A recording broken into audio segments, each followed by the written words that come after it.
Friends, स्वागत है आपका वाईएस स्टडी पॉइंट में। आज हम अगस्त महीने की करंट अफेयर्स का सेट 15 करने वाले हैं और ये हमारे इस करंट अफेयर्स के सेट का लास्ट सेट है। तो चलते हैं अपने पहले क्वेश्चन की तरफ। पहला क्वेश्चन क्या कहता है, किस देश ने आधिकारिक तौर पर यूनेस्को में पुनः प्रवेश किया है? यानी कि ये पहले मेंबर था बट इसने बीच में क्या किया, जो मेंबरशिप थी यानी सदस्यता थी यूनेस्को के अंदर, वो इसने त्याग दी थी। अब इसने पुनः प्रवेश किया है, तो ये कौन सा जो देश है वो कौन सा देश है? भारत, रूस, अमेरिका, यूक्रेन। इस क्वेश्चन का हमारा राइट आंसर हो जाएगा ऑप्शन नंबर सी, अमेरिका। इसके बारे में और जान लेते हैं। अमेरिका की प्रथम महिला जिल बिडेन ने पेरिस में यूनेस्को में 2000 में समारोह में भाग लिया, जो संयुक्त राष्ट्र एजेंसी में वाशिंगटन के आधिकारिक पुनः प्रवेश का प्रतीक था। यानी कि इसमें पहले 193 सदस्य थे, 193 सदस्य थे। अब 5 साल बाद अमेरिका फिर से इसमें प्रवेश करने जा रहा है। बढ़ते हैं नेक्स्ट क्वेश्चन की तरफ। किस राज्य ने मैनग्रोव सेल की स्थापना की घोषणा की है? यानी कि मैनग्रोव सेल की स्थापना किसने की है? तो इस क्वेश्चन को हम वैसे ही बता सकते हैं, क्योंकि मैनग्रोव जो फॉरेस्ट है वो सबसे ज़्यादा कहाँ पर है? ये है ऑप्शन नंबर सी। इस क्वेश्चन का राइट आंसर हो जाएगा पश्चिम बंगाल। पश्चिम बंगाल इस क्वेश्चन का राइट आंसर हो जाएगा। और जान लेते हैं, पश्चिम बंगाल में मैनग्रोव जो फॉरेस्ट है उसका 40% एरिया आता है, 40% एरिया आता है। और जो पारिस्थितिक तंत्र के संरक्षण के लिए जो अंतर्राष्ट्रीय दिवस मनाया जाता है, उस अवसर पर जो पश्चिम बंगाल राज्य है उसने मैनग्रोव सेल की स्थापना की घोषणा की। इसके अंतर्गत क्या है कि संरक्षण किया जाएगा इनका, कि इन वनों का संरक्षण किया जाएगा जो मैनग्रोव हैं।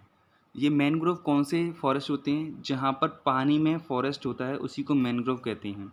और जैसे सुंदरबन हो गया, तो ये सुंदरबन सबसे बड़ा मैनग्रोव फॉरेस्ट है जो कि पश्चिम बंगाल में है।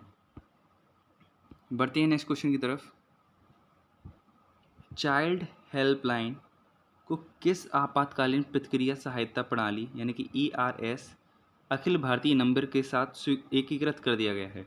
यानी कि 2 नंबर थे, एक था 1098, इसको मर्ज कर दिया है अब 112 के साथ। तो इस क्वेश्चन का हमारा राइट आंसर क्या हो जाएगा?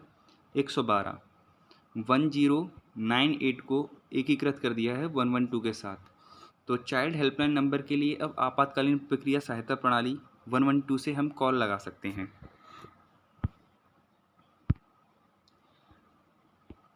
यहाँ भी देख लेते हैं। सरकार ने कहा है कि आपातकालीन प्रतिक्रिया सहायता प्रणाली ARS 112 के साथ चाइल्ड हेल्पलाइन की एकीकृत पहले चरण में 9 राज्यों में पूरा हो चुका है। अब कौन कौन से राज्यों में किया गया है? आंध्र प्रदेश, अरुणाचल प्रदेश, बिहार, दादरा और नागर हवेली और दमन दीव, गोवा, गुजरात, लद्दाख, पुदुचेरी, मिजोरम। तो यहाँ पर 24/7 112 पर अगर कॉल करेंगे तो चाइल्ड हेल्पलाइन नंबर की तरीके से वो भी काम करेगा।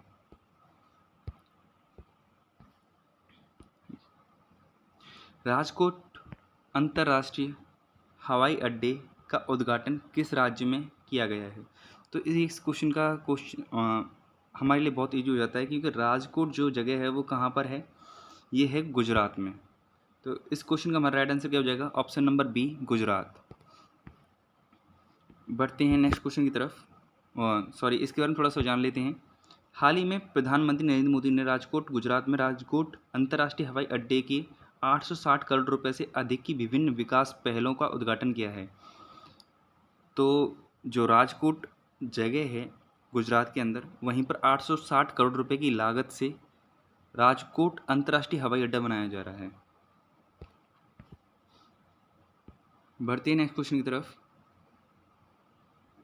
कौन सा राज्य के विदेशी प्रवासियों को वित्तीय सहायता प्रदान करने के लिए शुभ यात्रा योजना शुरू करने के लिए तैयार है? तो इस क्वेश्चन का हमारा राइट आंसर हो जाएगा option number B, Kerala. Kerala Shubh Yatra Yojana चालू कर रहा है। इसके बारे में और जान लेते हैं। केरल राज्य सरकार केरल से पहली बार आने वाले विदेशी प्रवासियों को वित्तीय सहायता प्रदान करने के लिए एक अनूठी योजना शुरू करने के लिए तैयार है। तो इसका क्या रखा है, मतलब जो इसमें ब्याज की छूट कर दी गई है और साथ में 2 लाख रुपए तक की वित्तीय सहायता प्रदान करेगा जो विदेशी आएंगे यहाँ पर।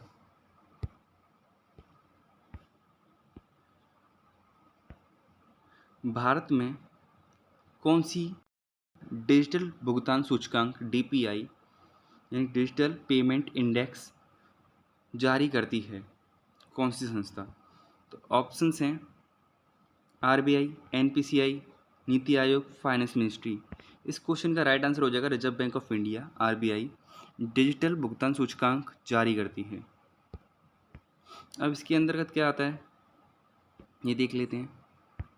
RBI के सूचकांक के अनुसार जो ऑनलाइन लेन देन को अपनाने को मापता है, मार्च 2023 तक देश भर में डिजिटल भुगतान में एक वर्ष में 13.24 यानी कि 13.24% की वृद्धि दर्ज की गई है। जो लेन देन हुआ है, डिजिटल लेन देन हुआ है फ़ोनपे से, वॉलेट से, पेटीएम वगैरह, तो डिजिटल मेथड्स को कितनी ज़्यादा यूज किया जा रहा है, कितनी परसेंटेज उसका बढ़ा है? 13.24।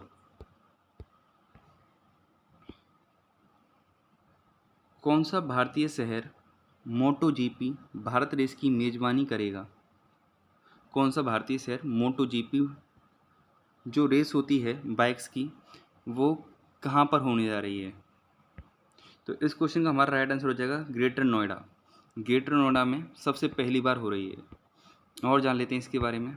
ग्रेटर नोएडा में बुद्ध इंटरनेशनल सर्किट यानी BIC भारत की पहली MotoGP भारत रेस की मेज़बानी करने के लिए तैयार है, जिससे यह मोटरसाइकिल ग्रैंड प्रिक्स मेज़बानी करने वाला 31वां देश बन जाएगा। पहले फार्मूला 1 रेस आयोजित होने के बावजूद यह पहली बार होगा जब भारत प्रमुख मोटरसाइकिल रेस की मेज़बानी करेगा, यानी कि पहली बार हो रहा है ये, और 31वां देश बन जाएगा MotoGP रेस कराने वाला। समाचारों में दिखाई देने वाले शक्ति उपाय किस संगठन से संबंधित है? संयुक्त राष्ट्र महिला, विश्व स्वास्थ्य संगठन, विश्व बैंक, अंतर्राष्ट्रीय मुद्रा कोष। तो इस क्वेश्चन का राइट आंसर हो जाएगा हमारा ऑप्शन बी, विश्व स्वास्थ्य संगठन। विश्व स्वास्थ्य संगठन, इसके बारे में और जान लेते हैं। WHO के एमपावर उपायों को उद्देश्य तंबाकू के उपयोग और रोकथाम नीतियों की निगरानी करना, लोगों को तंबाकू के धुएं से बचाना, तंबाकू छोड़ने में सहायता प्रदान करना, तंबाकू के खतरों के बारे में चेतावनी देना, तंबाकू के विज्ञापन पर प्रतिबंध लागू करना और तंबाकू उत्पादों पर कर बढ़ाना, ये सारे कार्य आते हैं एमपावर के अंतर्गत।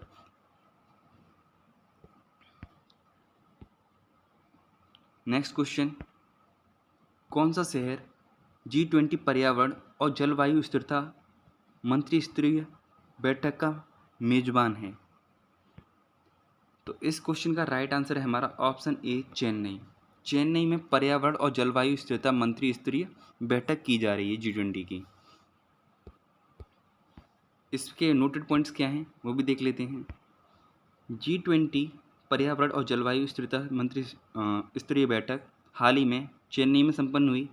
यह आयोजन महत्वपूर्ण जलवायु संबंधी मामलों पर आम सहमति बिना संपन्न हुआ, यानी कि जो इसमें जो डिसाइड करना था वो डिसाइड पूरी तरीके से नहीं हो पाया, क्या आगे के फ्यूचर प्लान्स रहेंगे उसके बारे में। बैठक के दौरान जीवाश्म ईंधन से दूर जाने जैसे महत्वपूर्ण विषय अनसुलझे रहे, यानी कि सक्सेसफुल नहीं हुई मीटिंग सही तरीके से, अनडिसाइड रहे जो मैटर्स थे इसमें। ईगल ब्लफ किस देश में जंगल की आग को दिया गया नाम है? जो ईगल ब्लफ है ये किस देश में फैलने वाली आग है? ऑप्शंस हैं ऑस्ट्रेलिया, इंडोनेशिया, USA, फ्रांस। तो इस क्वेश्चन का हमारा राइट आंसर है USA।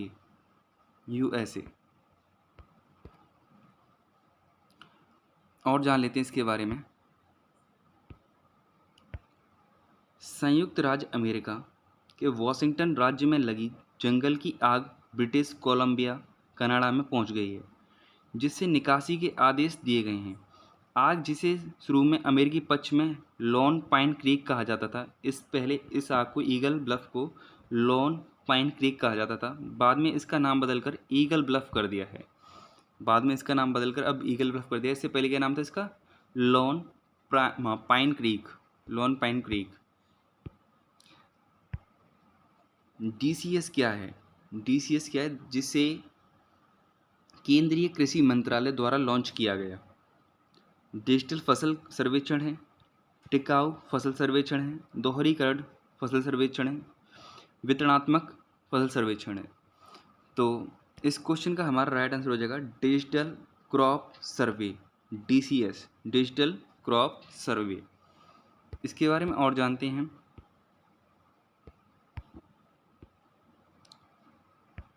बुआई डेटा के संग्रह में सुधार ने 2023 में खरीफ सीजन में शुरू होने वाले 12 राज्यों में डिजिटल फसल सर्वेक्षण नामक एक पायलट परियोजना शुरू की है। 12 राज्यों में, यानी कि इससे हम एक एक चीज़ और याद रखेंगे कि 12 राज्यों में ये शुरू की गई है।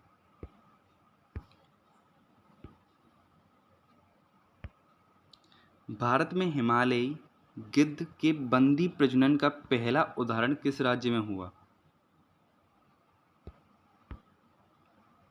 इसके बारे में पहले देख लेते हैं। शोधकर्ताओं ने असम राज्य में चिड़ियाघर गुवाहाटी में भारत में हिमालयी गिद्ध, यानी कि हिमालयी गिद्ध जो हैं वो कहाँ पर? असम राज्य में चिड़ियाघर में दर्ज किया गया है। अंतर्राष्ट्रीय प्रकृति संरक्षण संघ यानी कि IUCN की संकटग्रस्त प्रजातियों की लाल सूची में संकटग्रस्त के रूप में वर्गीकृत किया गया है, यानी इसे इंडेंजर्ड स्पीसीज में डाला गया है। यानी कि पहली बार प्रजनन कर कर ये बंदी जो गिद्ध था इसको बंदी बनाकर मतलब कैप्चर करके रखा था संरक्षण में, वहाँ पर इसका प्रजनन हुआ है और तब एक गिद्ध को जन्म दिया गया है। ये एक शीतकालीन प्रवासी है, ये उच्च हिमालय का निवासी है। तो इस क्वेश्चन का हमारा राइट आंसर क्या हो जाएगा? असम। इस क्वेश्चन का हमारा राइट आंसर हो जाएगा, क्या हो जाएगा हमारे इस क्वेश्चन का राइट आंसर? असम। चलते हैं अपने नेक्स्ट क्वेश्चन की तरफ।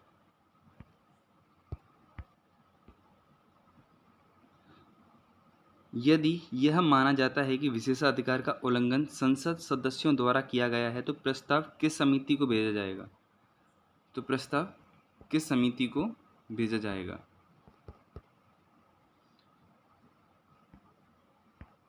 विशेषाधिकार समिति, संसदीय समिति, प्राथमिकता समिति, प्रधान सदस्य समिति। तो इस क्वेश्चन का हमारा राइट आंसर हो जाएगा विशेषाधिकार समिति को ही भेजा जाता है। विशेषाधिकार समिति को भेजा जाता है। जान लेते हैं। और संसदीय विशेषाधिकार संसद सदस्यों को विशिष्ट अधिकार प्रदान करता है, जिसमें अदालती कार्रवाई को जोखिम के बिना दौरान अभिव्यक्ति की स्वतंत्रता भी शामिल होती है। जैसे कहने का मतलब ये है कि जब भी कोई भी कारणवश, जैसे इस वाले क्वेश्चन में था, क्या कहा गया था ये जानते हैं एक बार और। यदि यह माना जाता है कि विशेषाधिकार का उल्लंघन संसद सदस्यों द्वारा किया गया है तो प्रस्ताव, यानी कि जो नियम का विशेषाधिकार का उल्लंघन किया गया संसद के सदस्यों द्वारा किया गया है, तो उस समिति, वो किस समिति के पास भेजा जाएगा? तो उसके जो राइट्स देखे जाएंगे वो प्रिविलेजेस कमेटी के द्वारा देखे जाएंगे, विशेषाधिकार समिति के द्वारा देखे जाएंगे। किस राज्य ने स्कूलों में आदिवासियों के लिए 32% कोटा प्रदान किया? मध्य प्रदेश, गुजरात, छत्तीसगढ़, झारखंड। तो इस क्वेश्चन का हमारा राइट आंसर हो जाएगा छत्तीसगढ़। छत्तीसगढ़ अपने स्कूलों में 32% कोटा प्रदान कर रहा है। ये है मैप में छत्तीसगढ़।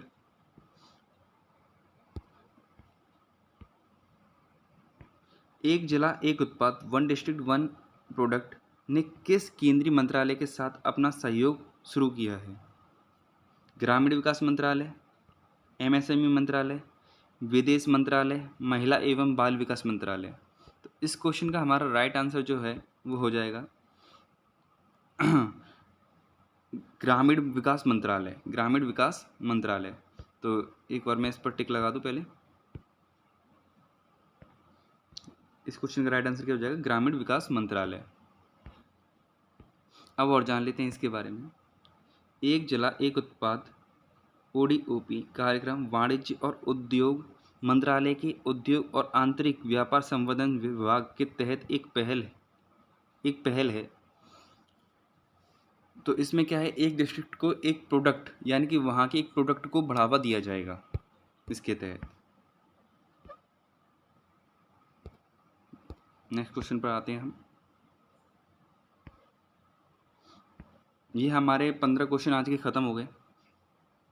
तो अगर वीडियो अच्छी लगी हो तो वीडियो को लाइक करना, चैनल को सब्सक्राइब करना डेली करंट अफेयर्स के लिए। और एक 6 महीने की मैं करंट अफेयर्स अभी लेके आने वाला हूँ, तो उसके कुछ पार्ट्स आएंगे।